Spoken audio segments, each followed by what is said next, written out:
সহজ সরল তিনটি কাজ। সর্বপ্রথম কাজ হলো লাইলাতুল কদর পাওয়ার জন্য এই শেষ দশকে ইখলাসের সাথে এতেকাফ করা। কিসের সাথে বলেন?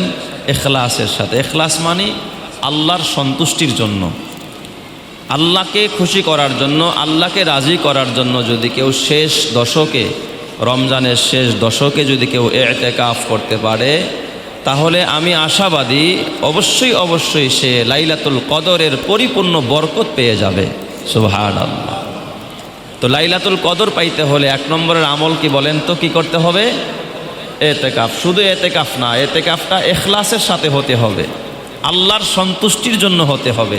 কেউ যদি এতেকাফ করে লোক দেখানোর জন্য, যে মানুষ আমাকে বলবে যে হ্যাঁ আমি এতেকাফ করছি, মানুষের বাহবা কুরআনের জন্য, ফেসবুকে একটা স্ট্যাটাস দেওয়ার জন্য, মানুষের কাছ থেকে প্রশংসা কুরআনের জন্য কেউ এতেকাফ করে, শুধু এতেকাফ না, কোনো আমলেই যদি মানুষ দেখানোর জন্য করে, সেটা কি হবে না? কবুল হবে না। এই জন্য এতেকাফ ইখলাসের সাথে আল্লাহর জন্য, ইবতিগা ওয়াজহিল্লাহ, আল্লাহর সন্তুষ্টির জন্য যখন কোনো বান্দা এতেকাফ করে, আল্লাহ তাআলা ওই এতেকাফকারীকে লাইলাতুল কদর তো জুটাবেই, আল্লাহ তাআলা তাকে তার মেহমান বানায়া জান্নাতি করবে। সুবহানাল্লাহ। এই জন্য হাদিস শরীফের মধ্যে আসছে, কেউ যদি আল্লাহ তাআলার সন্তুষ্টির জন্য এতেকাফ করতে পারে, মানে ইতাকাফা ইয়াওমান ইবতিগা লিওয়াজহিল্লাহ, আল্লাহর সন্তুষ্টির জন্য যদি কেউ একদিনের জন্য কিছু সময়ের জন্য এতেকাফ করে, আল্লাহ তাআলা তার থেকে এই জাহান্নামকে 3 খন্দক দূরে সরায় নেওয়া যাবে।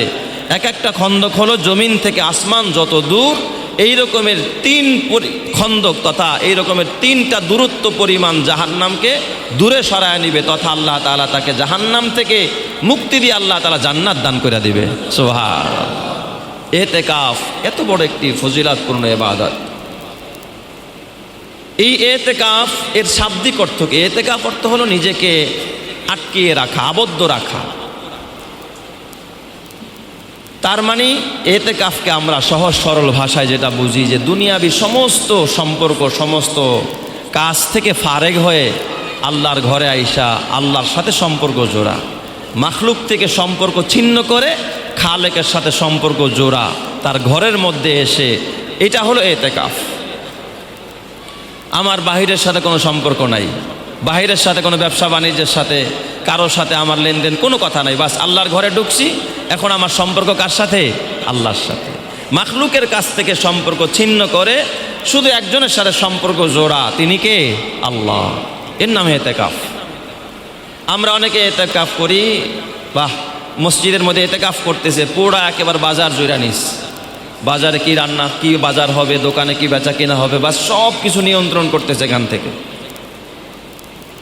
তো মাখলুকের থেকে সম্পর্ক ছিন্ন করে যদি কেউ খালেকের সাথে সম্পর্ক জুড়তে পারে, আপনি যত বড় অপরাধী হন না কেন, যদি জজ সাহেবের বাসায় গিয়া তার পায়ে পড়তে পারেন, তার ঘরে ঢুকে গেছেন, এজলাসের সবার সামনে অনেক সময় ক্ষমা চাইলে ক্ষমা করে না, সব আসামিরাই এজলাসের ভিতরে কি চায়?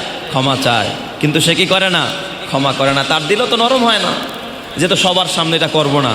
কিন্তু যদি তার বাসায় চলে যায়, যে আপনার বাসায় আসছে, আমারে মাফ করে দেন, কান্নাকাটি করে, রোনাজারি করে, তখন তার দিলটা নরম হয়, যে লোকটা আমার কাছে এতটা আকুতি করতেছে, যা আমি তার মাফ করে দিলাম। সুবহানাল্লাহ। তাহলে মসজিদ কার ঘর? সবাই মসজিদ কার ঘর? আল্লাহর ঘর। যে সবার সাথে সম্পর্ক ছিন্ন করে এরপর আইসা মসজিদে এতেকাফে বসে গেছে, আল্লাহ তাআলা তার প্রতি খুশি হয়ে, তার প্রতি আল্লাহ তাআলা দয়ার নজরে তাকিয়ে তাকে ক্ষমা করে জান্নাতি ঘোষণা করে দেয়। সুবহানাল্লাহ। এই জন্য আল্লাহ তাআলার জন্য ইখলাসের সাথে কি করা? এতেকাফ করা। এতেকাফের অপর আরেকটা নাম আমি যেটা বলি, এতেকাফ মানে হলো অনশন করা। দেখবেন আমাদের দেশে বহু মানুষ বহু দাবি দাওয়া আদায়ের জন্য কি করে? অনশন করে।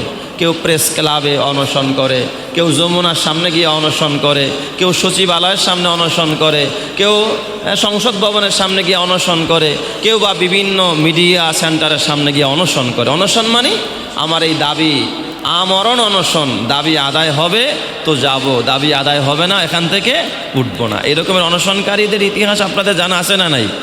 সেলান লাগায় রাস্তার মধ্যে শুয়ে পড়ছে, দাবি আদায় করতে হবে, তখন সরকার বাধ্য হয়ে তার কি করে? দাবি আদায় করে। এতেকাফটা একেবারে সেম টু এতে অনশন।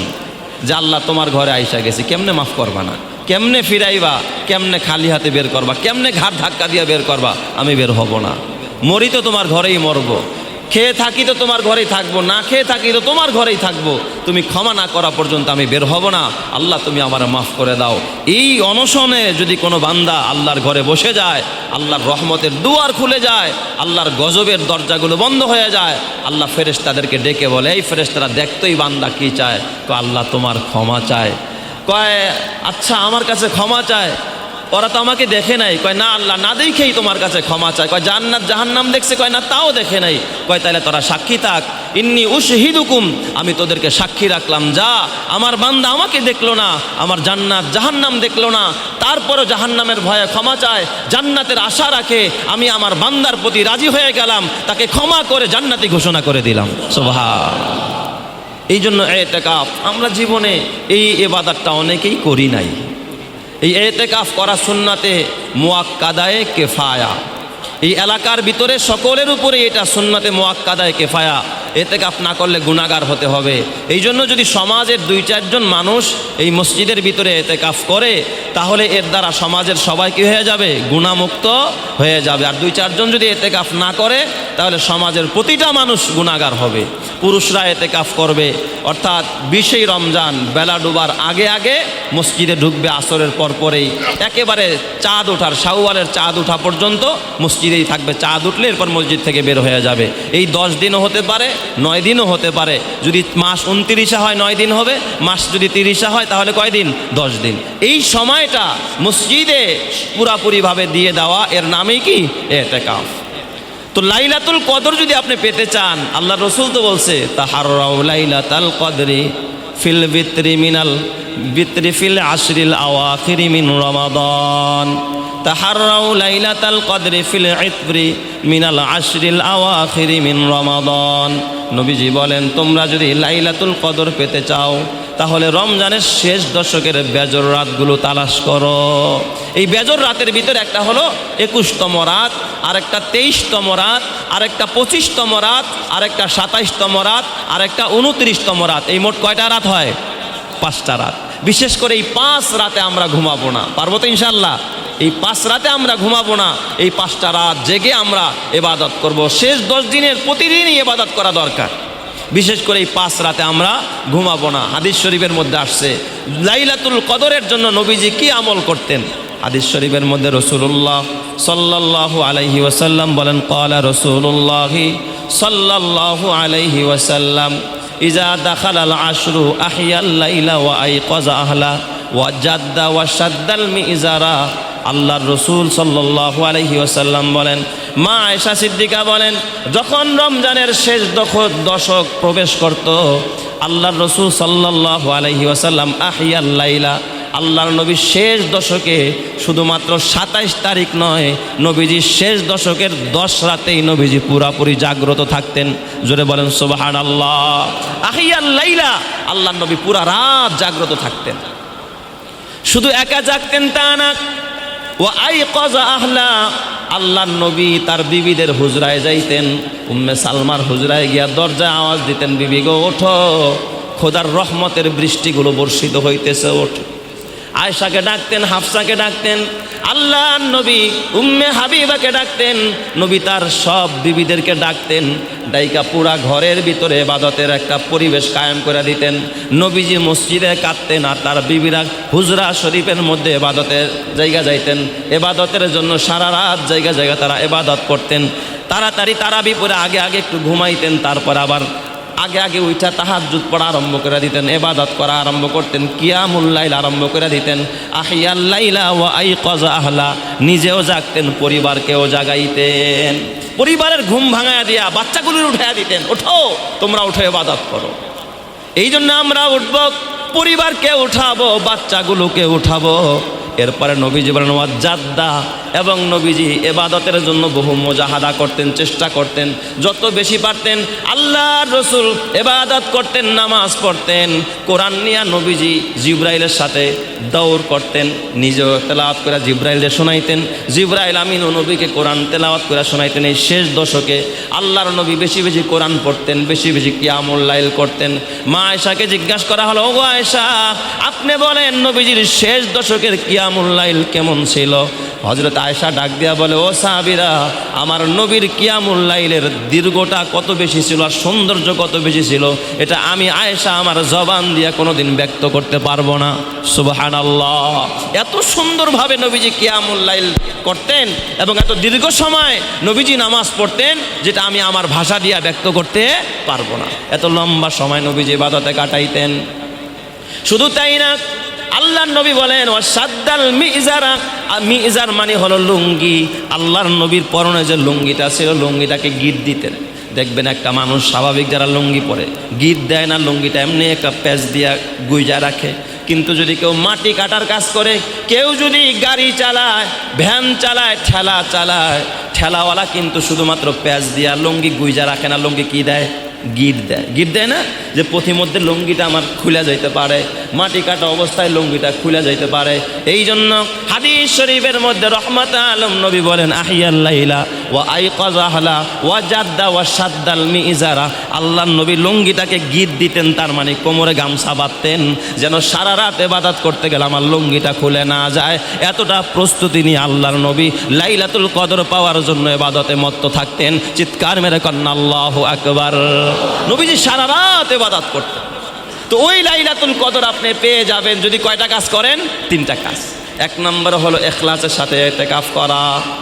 2 নম্বর, রমজানের শেষ দশকে প্রতিটা রাত রিয়া মুক্ত ইবাদতের মধ্যে লিপ্ত থাকা। রিয়া মুক্ত ইবাদত হইতে হবে, লোক দেখানোর জন্য ইবাদত করা যাবে না। রাত ভরা ইবাদত করবেন যদি মনে করেন মানুষ আমার তাহাজ্জুদ গুজার বলবে, মানুষ আমার নামাজি বলবে, এই জন্য নামাজ পড়ে, কসম আল্লাহর, ওই নামাজ আল্লাহ পর্যন্ত পৌঁছাবে না, ওই নামাজিকে আল্লাহ তাআলা জান্নাতও দিবে না, জান্নাতের ঘেরানও পাবে না। এই জন্য নামাজ হতে হবে আল্লাহর জন্য। তাই তো আল্লাহ তাআলা তার হাবিবকে ডাক দিয়া বলে, কুল ইন্না সলাতি ওয়া নুসুকি ওয়া মাহইয়ায়া ওয়া মামাতি লিল্লাহি রাব্বিল আলামিন। হাবিব আমার বলেন, নিশ্চয় আমার নামাজ, আমার জীবন, আমার মরণ, আমার কোরবানি সব কিছু একজনের জন্য। চিল্লায়া বলেন তিনি কে? এই জন্য আমি রাতে যে তাহাজ্জুদ পড়বো, ইবাদত করবো, এটাও কার জন্য? একমাত্র আল্লাহর সন্তুষ্টির জন্য। আর 3 নাম্বার, শুধু ইতিকাফ করলেই হবে না। ইতিকাফ করা অবস্থায় যদি লাইলাতুল কদর পেতে চান, এই মসজিদের ভিতরে স্মার্টফোন ব্যবহার করা যাবে না। এই 10 দিন যদি আপনার হাতে স্মার্টফোন থাকে, আপনার মন কিন্তু আসমানে থাকবে না, আপনার মন থাকবে স্মার্টফোনের ভিতরে। কথা ঠিক কিনা? যেই ফোন দিয়া ভিডিও দেখা যায়, যেই ফোন দিয়া নেট ব্যবহার করা যায়, এমন ফোন সাথে রাখা যাবে না। আপনি যদি এমন একটা ফোন নিয়ে ভিতরে আসেন, আপনার মন চাইবে একটু ফোনটা দেখি, আপনার মন থাকবে ফোনের ভিতরে না, মন ফোনের ভিতরে না, মন রাখতে হবে একজনের প্রতি, তিনি কে? আল্লাহ। এই 3টা শর্তের সাথে, 1 নম্বর হলো ইখলাসের সাথে ইতিকাফ করা, 2 নম্বরে রিয়া মুক্তভাবে শেষ দশকের পুরা রাত জায়গায় ইবাদত করা, আর 3 নম্বর হলো স্মার্টফোন ব্যবহার থেকে নিজেকে কি রাখা? বিরত রাখা। যদি এইভাবে কেউ শেষ দশকের এই দশকের বেজর রাতগুলো অথবা এই শেষ দশকের রাতগুলো যদি কেউ ইবাদতে সময় কাটাইতে পারে, আমার আল্লাহ রাব্বুল আলামিন ওই ব্যক্তিকে লাইলাতুল কদরের বরকত দিয়া দিবে। আর লাইলাতুল কদর এতটা বরকতপূর্ণ, একটা রাত ইবাদত করলে আল্লাহ তার আমল নামার ভিতরে 1000 মাস তথা 83 বছর 4 মাস ইবাদত করার সওয়াব আল্লাহ আমল নামায় লেখা দিবে। সুবহানাল্লাহ। এই জন্য আমরা ইতিকাফ করবো তো সবাই ইনশাআল্লাহ। ইতিকাফ করলেই এই কদর পাবেন, ইতিকাফ না করলে কদর পাওয়ার সম্ভাবনা খুবই কম।